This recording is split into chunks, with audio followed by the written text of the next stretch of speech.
কে যুবকেরা শোনো, শিক্ষিত ছেলেরা কিন্তু মা বাবাকে বেশি কষ্ট দেয়, মূর্খ ছেলেরা কিন্তু বাবা মাকে বেশি কষ্ট দেয় না। এটাই হলো বাস্তবতা। আমার নবীজিকে একজন প্রশ্ন করলেন, ইয়া রাসূলুল্লাহ, আমার বাবা আমার উপার্জিত অর্থ নিজের মতো করে খরচ করতে চায়। আমার নবীজি বললেন, শুধু তোমার উপার্জিত অর্থ নয়, তুমি নিজেও তোমার বাবার সম্পদ। কথা বুঝতে পারছেন আমার? এই যেই সন্তানের প্রতি বাবা অবাধ্য, সেই সন্তানের প্রতি আমার আল্লাহ, সেই সন্তানের প্রতি আমার আল্লাহ অবাধ্য। নবীজিকে প্রশ্ন করা হলো, নবী গো, আমার কাছ থেকে সবচেয়ে মধুর আচরণ পাওয়ার হক কার বেশি? নবীজি বললেন, ক্বালা উম্মুকা, তোমার মা। আবার প্রশ্ন করলেন, ক্বালা সুম্মা মান, তারপরে কে? নবীজি বললেন, ক্বালা উম্মুকা, তোমার মা। আবার প্রশ্ন করলেন, ক্বালা সুম্মা মান, তারপরে কে? নবীজি বললেন, ক্বালা উম্মুকা, তোমার মা। আবার প্রশ্ন করা হলো, ক্বালা সুম্মা মান, তারপরে কে? নবীজি বললেন, ক্বালা আবুকা, তোমার বাবা। সুবহানাল্লাহ বলেন না? আরে জোরে বলেন। মা বাবার সাথে ভালো আচরণ করবেন তো? মা বাবার সাথে প্রেমের বন্ধন লাগাবেন তো? সবাই লাগাবেন? মা বাবাকে ভালোবাসতে হবে। শয়নে স্বপনে শুধু মা, তোমার কথা মনে হয়, কতদিন দেখি না তোমার, ভুলে কি গেছো আমার, ভুলে কি গেছো আমার। শয়নে স্বপনে শুধু মা, তোমার কথা মনে হয়, কতদিন দেখি না তোমার, ভুলে কি গেছো আমার, ভুলে কি গেছো আমার। আমার ভুবন জুড়ে শুধু দুঃখ জ্বালা, কে আর পড়াবে আমায় সুখের সীমালা। আমার ভুবন জুড়ে শুধু দুঃখ জ্বালা, কে আর পড়াবে আমায় সুখের সীমালা। কপলে কে দেবে আর কাজলের টিপ, কপলে কে দেবে আর কাজলের টিপ, তুমি জেনে ধরায়। শয়নে স্বপনে শুধু মা, তোমার কথা মনে হয়, শয়নে স্বপনে শুধু মা, তোমার কথা মনে হয়। আমার ভুবন জুড়ে শুধু দুঃখ জ্বালা, কে আর পড়াবে আমায় সুখের সীমালা। কপলে কে দেবে আর কাজলের টিপ, তুমি জেনে ধরায়। শয়নে স্বপনে শুধু মা, তোমার কথা মনে হয়। মারহাবা বলেন, আরো জোরে বলেন। মা বাবার সাথে প্রেম আছে না নাই? সবার আছে। মা বাবাকে ভালো না বাসলে আপনি যত বড় বুজুর্গই হন কোনো লাভ নাই। আপনি নামাজ পড়তে পড়তে, দান সাদকা করতে করতে, আল্লাহর গোলামি করতে করতে আপনি জীবন শেষ করে দিয়েছেন, কিন্তু বাবা মার সাথে কি নাই? ভালো কোনো সম্পর্ক নেই। ওই এটাই হলো কি, এই জন্য আমি বলেছি আজকে আপনাদেরকে বাস্তবতা এবং আমল দুটোকে নিয়ে আমি আপনাদের সামনে আজকে আলোচনা করব। কি করব? আলোচনা করব। তার কারণ আমি মায়ের সামনে আরেকটা গজল গাইব, যেহেতু আপনারা শুনতে চাইছেন, ওরা খুব পছন্দের। আমার মা নাই, আমার বাবা নাই, দয়াল রে দয়াল, আমার কি মা ডাকার স্বাদ নাই রে, আমার কি বাবা ডাকার স্বাদ নাই রে। ঘরে যাইয়া সবাই দেখে মা জননীর মুখ, বাবা যখন মাথায় হাত দে ভুলে যাই সব দুঃখ। বলেন আমার মা নাই, আমার বাবা নাই, দয়াল রে দয়াল, আমার কি মা ডাকার স্বাদ নাই রে, আমার কি বাবা ডাকার স্বাদ নাই রে। ঘরে যাইয়া সবাই দেখে মা জননীর মুখ, বাবা যখন মাথায় হাত দে ভুলে যাই সব দুঃখ। ঠিক কিনা বলেন? যার বাবা মা নাই তার মতো অসহায় পৃথিবীতে কয়েক হাজার কোটি টাকার মালিক হলেও সে, যার বাবা মা নাই তার মতো অসহায় পৃথিবীতে আর কেহ। ঠিক কিনা বলেন? আপনি সারা রাত বাইরে থাকেন, আপনাকে কেউ ডাক দিবেন? আপনার খোঁজ কেউ দিবেন? আপনি সারাদিন উপাস থাকেন, কিন্তু আপনি খাইছেন কিনা সেই খবর কেউ নিবে না। এজন্য আমাদেরকে বাস্তব কথা হলো আমলের পাশাপাশি বাবা মাকে ভালো বাসতে হবে, তাদেরকে সম্মান করতে হবে। ঠিক কিনা বলেন? আরো জোরে বলেন ঠিক না ঠিক? আরো জোরে বলেন। হ্যাঁ, কাউসার ভাইটা কি? ও মা গো মা খাইছে। দেখছেন নি, এক আশেক আমার মাথার কোনায়, আর এক আশেক আমার নিচে। এই যে দেখেন 1000 টাকা হাদিয়ে দিছে। মারহাবা বলেন। আমি তো তার সাথে মজা করে বলছি, তার মানসিকতাকে পরীক্ষা করার জন্য। বুঝতে পারলাম যে তার মায়ের সাথে প্রেম। শোনেন, আমি যখন এই বছর প্রথম বছর আসছিলাম, শুভ যেই বছর ইন্তেকাল করছে, কি করছে? যেই বছর শুভ ইন্তেকাল করছে, এই বছর যখন প্রথম আসছিলাম, আসার পরে আপনাদের মনে আছে কিনা জানি না, আমি যখন গজল গাইছিলাম, আমার বাজান, আমি যখন গজল গাইছিলাম, আপনাদের মনে আছে কিনা জানি না, প্রথম থেকে যারা আমার আলোচনা শুনছেন, আমাকে আমার বাজান ভালোবেসে যে হাদিয়াটা দিয়েছে, ঠিক গজলের হাদিয়াটা ঠিক সেম ছিল। মারহাবা বলবেন না? এটা বড় ধরনের একটা মধুর প্রেমের একটা জিনিস। কিসের জিনিস? আমার লেখা, উনি যেহেতু 1000 টাকা হাদিয়ে দিয়েছে বাবা আমার কথা শুনে, আমি সেই ক্লাস 9-10-এ থাকতে মায়ের শানে একটা গজল লিখেছিলাম। আমি কি গজলটা একটু গাই শোনাবো আপনাদেরকে? ক্লাস 9-10-এ পড়ি, আমার স্পষ্ট মনে আছে, তখন আমি গজলটা লিখেছিলাম আর কেঁদেছিলাম।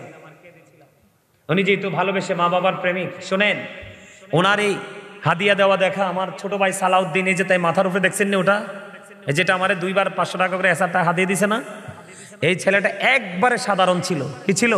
দাড়ি ছিল না, টুপি ছিল না, একদম ইয়াং ছিল, মানে নামাজ রোজা কিছুই ছিল না। আমার সাথে যখন তার সম্পর্ক হলো, তার এমন পরিবর্তন হয়েছে, এখন আমার সাথে যদি সে থাকে, ওই যে আরেকজন আইছে হাদিয়া লইয়া, ওই যে আমার সাথে যখন তার সম্পর্ক হয়েছে, সম্পর্ক হওয়ার পরে এখন তারে দেখলে কি বসবে? সে তারে দেখলে বলবে না যে একজন আলেম? কথা বলেন না কেন? আরো জোরে। আপনি উচ্চ শিক্ষায় শিক্ষিত, কিন্তু তার আমল নাই, তাকে আলেম বলে না। কিন্তু যার মধ্যে কোনো কি নাই, শিক্ষা নাই, কিন্তু সে আল্লাহ রাসূলের প্রেমিক, আমলকে সে অনেক বেশি আপন করে নিয়েছে। ঠিক কিনা বলেন? সে হলো সবচেয়ে বড় শিক্ষিত, সবচেয়ে বড় জ্ঞানী। ঠিক না ঠিক? আমার গজলটা আমি একটু শোনাই, আপনারা একটু শোনেন মন দিয়ে, কথাগুলো শুধু খেয়াল করেন। আমি সেই ছোট্ট কালে লিখছি, আপনাদের কাছে কেমন লাগবে আমি জানি না। কেমনে গেলাম ফাঁকি দিয়া মাগো আমায় কাফিলে, দিবানিশি তো সেরাগুন হৃদয়ে জ্বলে। কেমনে গেলাম ফাঁকি দিয়া মাগো আমায় কাফিলে, দিবানিশি তো সেরাগুন হৃদয়ে জ্বলে। হাইরে কাহিন্দা কাহিন্দা হইছে রে নদীমা,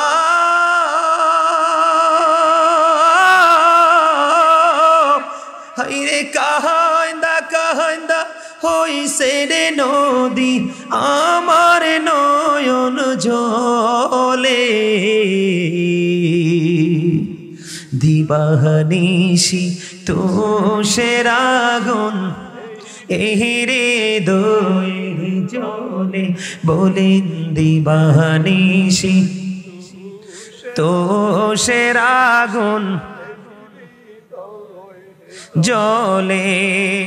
আদর করে নেই গো কেউ আমায় কোলে তোলে, কিছুদিন দৌড় করিয়া যায় যে আবার ভুলে আদর করে নেই গো কেউ আমায় কোলে তুলে কিছুদিন দৌড় করিয়া যায় যে আবার ভুলে আমায় কে দিবে আর সান্ত্বনা গো মা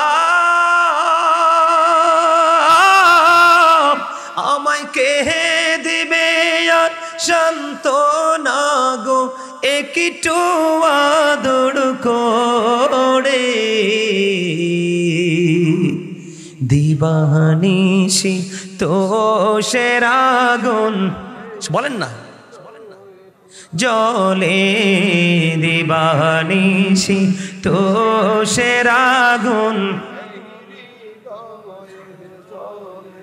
আমি সব বেদনা ভুইলা গো যাইতাম মায়ের আদর পেলে সেই মায়া আমায় ছেড়ে গেছে চিরদিনের তরে আমি সব বেদনা ভুইলা গো যাইতাম মায়ের আদর পেলে সেই মায়া আমায় ছেড়ে গেছে চিরদিনের তোরে বলেন আমি সব বেদনা ভুইলা গো যাইতাম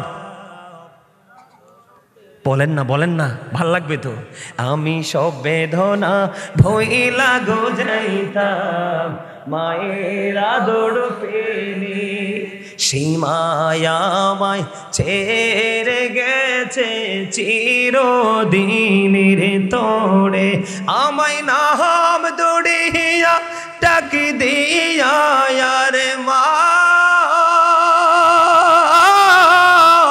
আমায় নাম দৌড়িয়া ডাক দিয়া কে নিবে রে ঘরে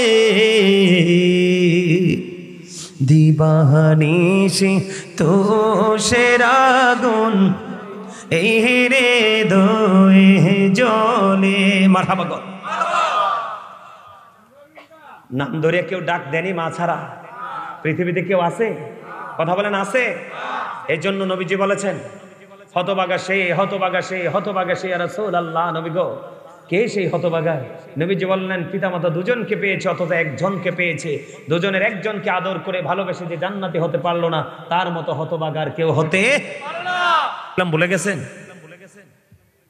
একজনও মনে রাখেন নাই তো ওয়া শুনে লাভ হইব কি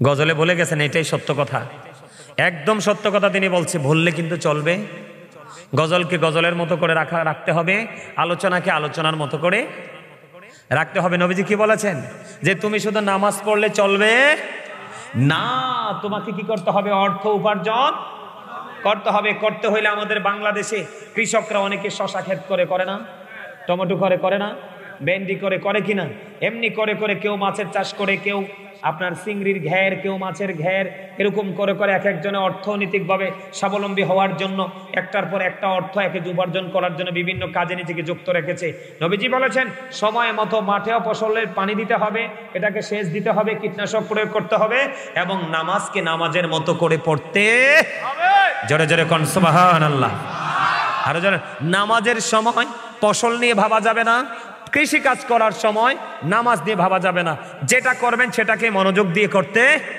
হবে জোরে জোরে কোন সুবহানাল্লাহ বন্ধুরে আমার আপনার প্রাণে নবীজি আপনাকে আমাকে শিক্ষা দিয়েছে এদিকে তাকান তিনজন লোক মনে মনে চিন্তা করলেন নবীজি তো আল্লাহর প্রিয় হাবিবুল্লাহ ওনার আমলের কাছে আমাদের আমলগুলো একেবারে নগণ্য একেবারে ছোট আমরা তো ওনার মতো আমল করতে পারিনি এবার নবীজি শুনতে পাইলেন হাদিস শরীফের মধ্যে এসে যে তিনজন কয়জন তিনজন একজন মনে মনে চিন্তা করলেন আমি বিরামহীন ভাবে রোজা রাখতে থাকবো আরেকজন বললেন আমি কন্টিনিউ আমল করতে থাকবো মসজিদ থেকে আমি বের হব না খেয়াল করেন আরেকজন বলল, গড়ে আমার বিবি আছে তো কি হয়েছে, আমি আমার বিবির কাছে যাব না। এবার আমার নবীজি তাদের তিনজনের আলোচনা শুনলেন। শোনার পরে কাছে এসে বললেন, নবীজি তোমরা ওই লোক না? কয় ইয়া রাসূলুল্লাহ কোন লোক গো নবী? নবীজি বললেন, তিনজন একটু আগে বলেছিলা, একজন কন্টিনিউ তোমরা রোজা রাখতে থাকবে, আর একজন কন্টিনিউ মসজিদে অবস্থান করতে থাকবে, আর একজন বিবির কাছে যাবে না। তোমরা কি সেই তিনজন লোক? ইয়া রাসূলুল্লাহ হ্যাঁ হ্যাঁ নবী, নবী গো আমরা সেই তিনজন লোক। এবার আমার নবীজি বললেন, না না না তোমরা নবীজি এবার খেয়াল করেন, আপনারা সবাইকে বুঝে নিতে হবে। আমাদেরকে, আমাদের দেশে অনেক মানুষ আছে না নবীকে আমাদের মতো মনে করে, কথা বলেন না? আপনারা বলেন নবী কি কোনো দিক দিয়ে আমাদের মতো? যদি কেউ নবীকে আমাদের মতো যদি মনে করেন, আপনাদের যে নেওয়াজ, আমার নবী যখন বললেন তোমরা কি সেই তিনজন লোক? হ্যাঁ ইয়া রাসূলুল্লাহ আমরা সেই তিনজন লোক। আমার নবীজি বললেন, তোমরা বলেছো, একজন বলেছো কন্টিনিউ মসজিদে অবস্থান করবে, আর একজন বলেছো কন্টিনিউ রোজা রাখতে থাকবে, আর একজন বলেছো বিবির কাছে যাবে না। না না না আমার নবীজি বলেছেন, তোমরা কে আছো আমার মতো? ক্বালা আইয়ুকুম মিসলি, তোমরা কে আছো আমার মতো? বন্ধু কেউ হাত তোলে নাই, কারণ নবীর মতো কেউ হইতে পারে না, ঠিক কিনা বলে? আবার নবীজি বলেছেন, এই জায়গাটাকে এখানে রেখে আমি ওই আব্দুল্লাহর কথা আপনাদেরকে মনে করিয়ে দেই বন্ধু। ওই আব্দুল্লাহ বিবি রেখে কোথায়? কয়দিন? 3 দিন দেখা হলো না। নবীজি বললেন, না রে আব্দুল্লাহ না, তুমি সফল হতে পারবা না, তুমি টেকসই ইমানদার হতে পারবা না, কারণ তোমাকে আমলও করতে হবে, তোমার বিবির কাছেও তোমাকে যেতে হবে, তাকেও সময় দিতে হবে। তার প্রিয় মানুষগুলো সবাইকে বাদ দিয়ে তোমাকে 3 কথার সাথী মনে করে তোমার সঙ্গে চলে এসেছে, তুমি তার হক আদায় করতে হবে। ঠিক তেমনি ভাবে আমার নবীজি 3 জনকে বললেন, না না না তোমরা কেউ আমার মতো নও, তোমরা কন্টিনিউ নামাজ পড়লে ইবাদত করলে চলবে না, বাকি কাজও করতে হবে। যিনি বললেন আমি কন্টিনিউ রোজা রাখতে থাকবো, নবীজি বললেন তোমার পক্ষে সেটা সম্ভব না, কারণ তুমি তো আমি নবীর মতো না। আমি নবী যখন রোজা রাখি রে, আমি নবী যখন রোজা রাখি, আল্লাহর পক্ষ থেকে আমার জন্য খাবার চলে আসে, কিন্তু তুমি এই কারণে তুমি আমি নবীর মতো নও, তুমি হাজার চেষ্টা করলেও তোমার ইফতার, তোমার সাহরি তোমাকে তোমারই করতে হবে, কথা বলে না কেন? এই জন্য তুমি নবীর সাথে পাল্লা দিয়ে করতে পারবা না। আরেকজন বললেন আমি বিবির কাছে যাব না। কেন তুমি বিবির কাছে যাবে না? বিবি যদি তোমার বিরুদ্ধে সাক্ষী দেয়, তুমি যত বড় বুজুর্গ হও তুমি ধরা পড়ে যাবে। আবার স্বামী যত বড় আল্লাহওয়ালা, স্বামী বউ যত বড় আল্লাহওয়ালা হোক, বিবি যদি সেই স্বামী যদি বিবির পক্ষে বক্তব্য দেয়, তাহলে সেই বিবিও ধরা পড়ে যাবে। এই জন্য বন্ধু জায়গা বুঝে, সময় বুঝে সব কিছুর সাথে নিজেকে যুক্ত রাখতে হবে। মুমিন একটা করে না, সবগুলোই করার চেষ্টা করে, ঠিক কিনা বলে? এবার আসেন বন্ধু, আমার নবী বাস্তবতাকে কেমন ভাবে মূল্যায়ন করেছেন। এক সাহাবী অসুস্থ হয়ে গেল, আমার নবী যে সাহাবীকে দেখতে গেলেন, খেয়াল করেন আমাদের চিন্তা ভাবনা কতটা বন্ধু নিচু, আমাদের চিন্তা ভাবনাটাকে আমরা স্মার্ট করতে পারি না। নবীজি যখন ওই অসুস্থ সাহাবীকে দেখতে গেলেন, নবীজি অসুস্থ সাহাবীকে দেখতে যাওয়ার পরে বন্ধু সাহাবী আবার আমার নবীকে ডাক দিয়ে বললেন, ইয়া রাসূলুল্লাহ, ইয়া হাবিবাল্লাহ, নবী গো আমার যেই সম্পদ আছে আমি পুরো সম্পদ আল্লাহর জন্য খরচ করে দিব। আমার নবীজি বললেন, না না না ওই পুরো সম্পদ খরচ করা যাবে না। এবার বললেন, ইয়া রাসূলুল্লাহ আমি তাহলে অর্ধেক খরচ করে দিব। আমার নবীজি বললেন, না না না অর্ধেকও খরচ করা যাবে না। এবার আমার নবীকে একটা ডাক দিয়ে বললেন, 1/3 খরচ করে দিব। এবার আমার নবীজি বললেন, হ্যাঁ এটা তুমি এটা করতে পারো।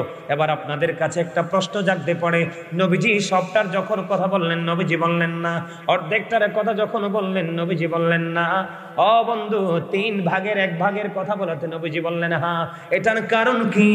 এটার কারণ হলো আমার দিকে তাকান, আপনার ওয়ারিশ আসেনি, আপনার আমার ওয়ারিশ আসেনি, পরবর্তী প্রজন্ম আসেনি, ছেলে মেয়ে আছে, বাল বাচ্চা বন্ধু আপন স্বজনের আছে।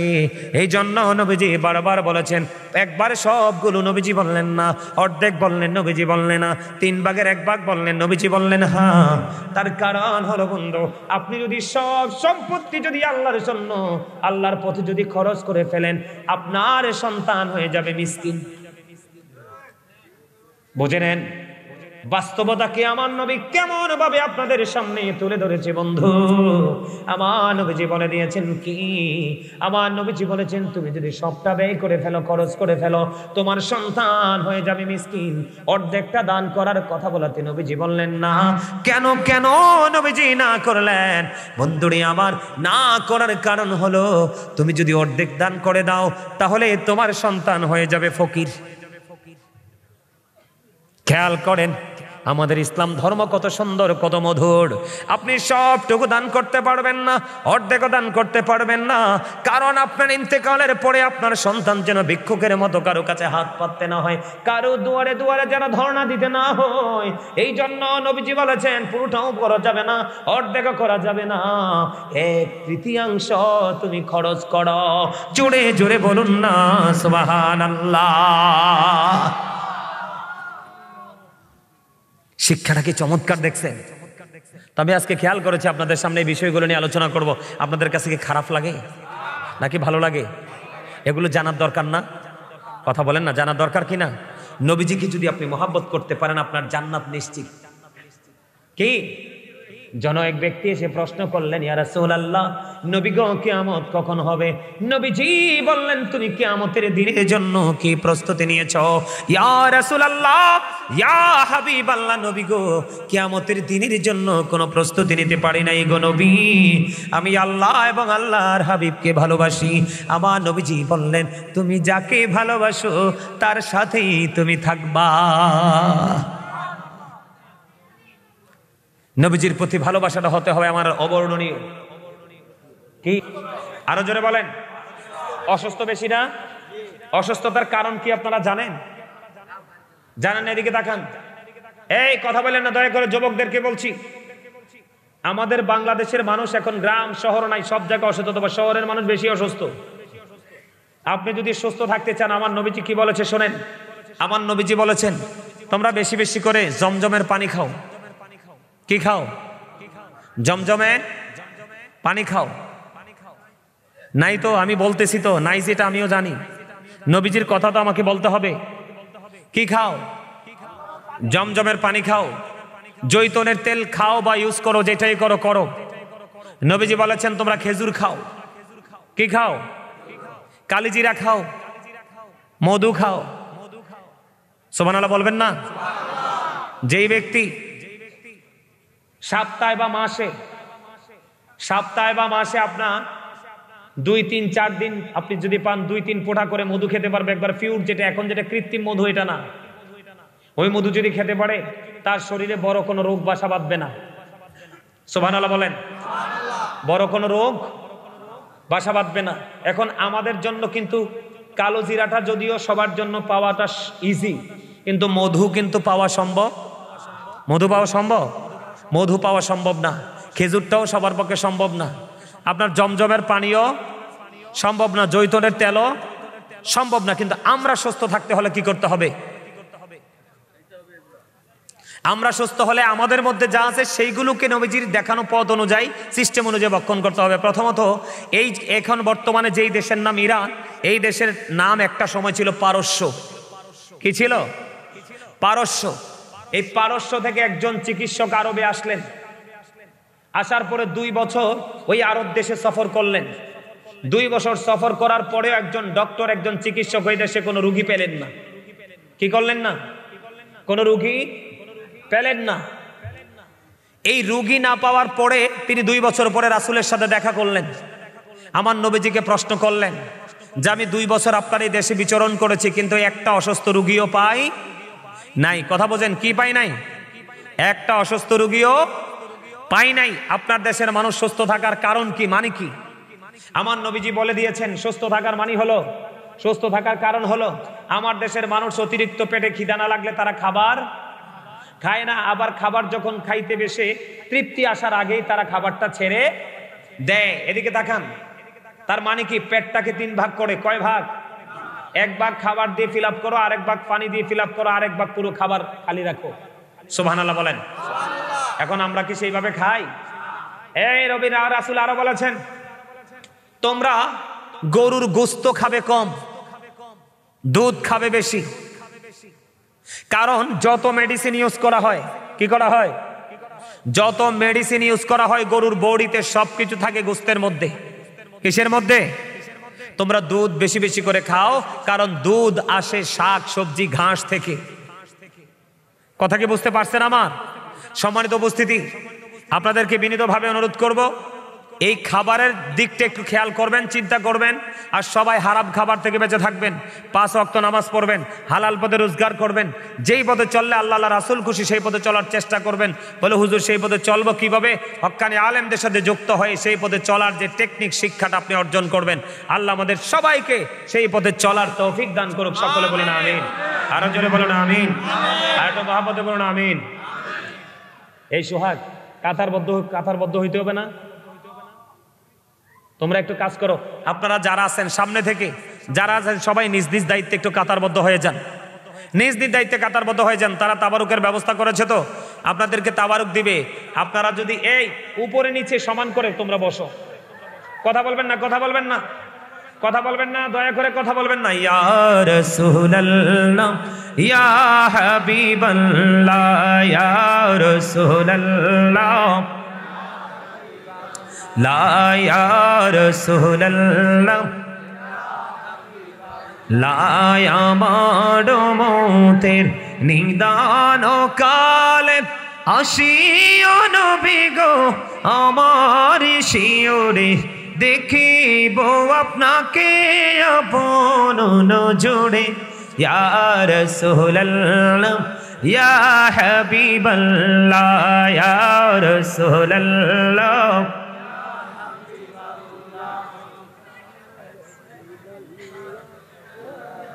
হাসছেন কেন?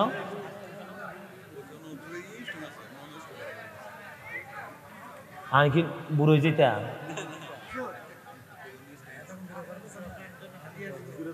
হ্যাঁ,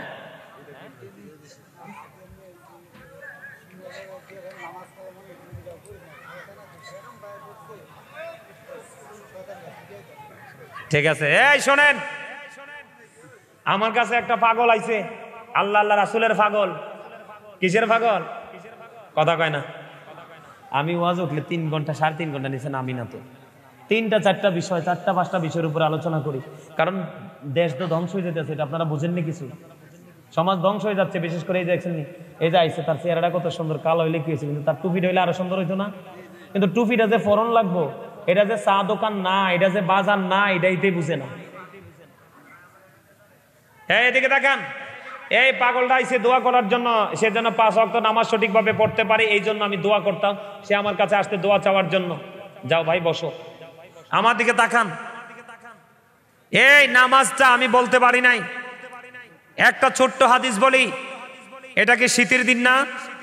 কথা কয় না, এটা শীতের দিন কি না? শীতের দিন নেই। শীতের দিনে গাছের পাতা ঝরে না? আপনারা তো শহরের মধ্যে দেখেন, গাছের পাতা ঝরে কি ঝরে না? এদিকে তাকান, ঝরে কি ঝরে না? গাছের পাতা ঝরতে থাকে, থাকে না? এই আমার নবীজি বলেছেন, যেই ব্যক্তি আল্লাহর সন্তুষ্টির জন্য আল্লাহকে ভালোবেসে নামাজের মাধ্যমে আল্লাহর কুদরতি কদমে সেজদা দেয়, আমার নবীজি বলেছেন ওই শীতের দিনে যেমনি ভাবে শুষ্ক হয়ে গাছের পাতাগুলো ঝরে ঝরে পড়ে, ঠিক তেমনি ভাবে ওই নামাজের জীবনের গুনাহগুলো এমনি ঝরে পড়তে থাকে। আপনি মনে মনে ভাবতেছেন যে হুজুর, আমি তো ভালো মানুষ হতে চাই, আমি পারতেছি না, আমি কি করব? কে? আমি ভালো মানুষ হতে চাই, কি হতে চাই? আমি ভালো মানুষ হতে চাই, ভালো আমলদার বান্দা হতে চাই, কিন্তু আমি পারতেছি না। আমাকে একটা রাস্তা দেখাই দেন। একটা সহজ সঠিক রাস্তা হলো নামাজ। কি সঠিক রাস্তা? কি? আল্লাহ কোরআনে বলেছে সূরা আনকাবুতের মধ্যে, ইন্নাস সালাতা তানহা আনিল ফাহশাই ওয়াল মুনকার। নামাজ মানুষকে খারাপ কাজ থেকে বিরত রাখে, বাঁচায় রাখে। তবে নামাজ তো যেমনি পড়েন, এখন উজু ঠিক মতো করেন না, প্রস্রাব করে পানি ঢাল ভালো করে, এখনকার ম্যাক্সিমাম ছেলেরা জিন্স প্যান্ট পরে বইতে পারে না, দাঁড়াইয়া প্রস্রাব করে দেয়। কথা কয় না কেন? কে ভুল কথা কইছি আমি? হ্যাঁ, সমস্যার কোনো শেষ নাই। নামাজকে নামাজের মতো করে পড়েন, কমপক্ষে 40 দিন একটানা 5 ওয়াক্ত নামাজ পড়েন, দেখবেন আপনার সব কিছু ক্লিয়ার হয়ে যাবে। ঠিক। বুঝতে পারছেন? আল্লাহ আমাদের সবাইকে 5 ওয়াক্ত নামাজ পড়ার তৌফিক দান করুক। সকলে বলুন আমিন। আমরা আমাদের দুনিয়াকে দুনিয়ার জায়গায় রাখবো, আল্লাহর গোলামিকে গোলামির জায়গায় রেখে আমরা আমাদের জীবনে পথ চলবো। আল্লাহ যেন আমাদের সবাইকে সেইভাবে পথ চলার তৌফিক দান করে। সকলে বলুন আমিন। আরো জোরে বলেন আমিন। আর একটু মহব্বতে বলুন আমিন। এদিকে তাকান। এই তাবারুক রেডি হইছিনি? এই সোহাগ তাবারুক কি রেডি হইছে? এই নয়ন, এই আমার দিকে চাইতে হইব তো সবাই রে। তাবারুক কি রেডি? রেডি? তাহলে এই দিক দিয়ে দিতে হইব। তোমরা টিম ভাগ করো, এক এক জনে এক একটা লাইনে একবার এই দিক থেকে দিয়ে ওপারে যাবা। এই আমি বলি আপনারা আমার দিকে তাকান। আমার আলোচনা যদি আপনারা কেউ কষ্ট পান, আল্লাহর রাস্তায় ক্ষমা করবেন। আর যদি ভালো লাগে, আমার এই কথাগুলোর উপর ভিত্তি করে আমল করার চেষ্টা করবেন। বিশেষ করে শুভর জন্য সবাই দোয়া করবেন। শুভর যে আপন স্বজন, পরিবার পরিজন সবাই আছে, সবার জন্য, বাবা মা যারা আছে সবার জন্য দোয়া করবেন আপনারা। আমিও আপনাদের সবার জন্য দোয়া করব। এদিকে তাকান। আপনারা সবাই একবার সূরা ফাতিহা, তার মানে আলহামদু শরীফ, 3 বার সূরা ইখলাস, তার মানে কুল হু আল্লাহু আহাদ, এই সূরাটা 3 বার। কয়বার? একবার সূরা ফাতিহা, 3 বার সূরা ইখলাস, কয়েকবার দুরূদ শরীফ। এই আপনারা নিচের দিকে তাকাইয়া আপনারা আপনাদের আমল করতে থাকেন, আর তোমরা তোমাদের তাবারুক দিতে থাকো, কিন্তু কথা বলা যাবে না। এই সামনের দিক দিয়ে শুরু করো, আসো। আপনারা ফাতিহা শরীফ, ইখলাস শরীফ পড়তে থাকেন, ডান বাম কোনো দিকে তাকানোর দরকার নাই।